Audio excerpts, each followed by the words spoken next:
आपका हमारी आध्यात्मिक यात्रा में हार्दिक स्वागत है। आप सुन रहे हैं शिव महापुराण, जो सनातन धर्म के ही अनमोल ग्रंथों में से एक है। इस श्रृंखला में हम आपके लिए ही इस दिव्य ग्रंथ के प्रत्येक अध्याय का शाश्वत पाठ प्रस्तुत करेंगे। आइए इस ज्ञान और धर्म की ही यात्रा को आरंभ करें।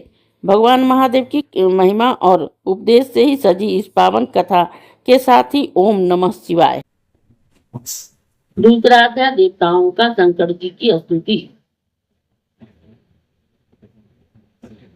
व्यास जी बोले कि हे वक्ताओं में श्रेष्ठ ब्रह्मा जी के पुत्र, फिर क्या हुआ और देवता कैसे सुखी हुए, यह मुझसे सुनाइए। ब्रह्मा जी बोले कि बुद्धिमान व्यास ने इस वचन को सुनकर शिव जी के चरण कमलों का ही ध्यान कर सनत कुमार से कहा।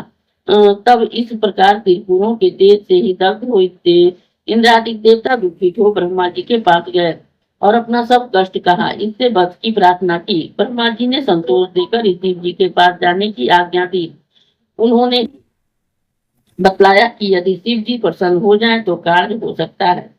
तब दुखित देवता शिव जी के पास गए, नमस्कार कर बड़ी ही स्तुति की। देवताओं ने कहा कि हे हिरण्यगर्भ, हे सर्वव्यापक, आपको नमस्कार है। हे प्राणियों के संहार करता अमित तेजधारी, आपको नमस्कार है। हे निर्विकारी कांतिमान, महाभूतों के चिन्ह से रहित महात्मा, आपको नमस्कार है। हे सूर्यधारी, संपूर्ण अस्त्रों के धारक, दैत्यों के महान संहर्ता, पार्वती पति, आपको नमस्कार है। हे पार्वती नाथ, परमात्मन महेश्वर और रुद्र रूपी नीलकंठ, आपको नमस्कार है। हे आप तपस्वी के फलदाता, स्तुति और स्तुति से प्रसन्न होने वाले, आपको नमस्कार है। हे नाथ, ये सब देवता आपकी श्रेष्ठ विभूति है।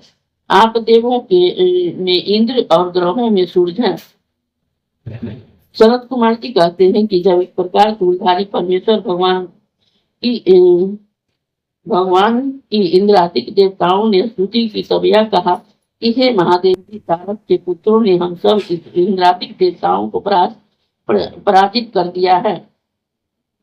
त्रिलोक को अपने बस में करके हमको नष्ट कर सारे संसार को उजाड़ दिया है। शंकर जी, जब तक त्रिपुरों का भी नाश नहीं होता तब तक आप शीघ्र ही किसी नीति का विधान कीजिए। तब इंद्रादिक देवताओं के इन वचनों को सुनकर उसके उत्तर में ही शिव जी ने कहा। इस अध्याय के श्रवण हेतु आपका हृदय से धन्यवाद। हम आशा करते हैं कि शिव महापुराण की यह दिव्य कथा आपको आध्यात्मिक शांति और गहन ज्ञान प्रदान कर रही होगी। कृपया अगले अध्याय के लिए हमारे साथ जुड़े रहें और अपने सुझाव एवं भावनाएं कमेंट के माध्यम से अवश्य साझा करें। धर्म, भक्ति और ज्ञान की इस पावन यात्रा में आपका साथ हमारे लिए अत्यंत मूल्यवान है। ओम नमः शिवाय। यदि यह प्रस्तुति आपको पसंद आई हो, लाइक करें, कमेंट करें, सब्सक्राइब जरूर करें, बेल आइकॉन दबाना ना भूलें ताकि अगला अध्याय आपसे छूटे नहीं।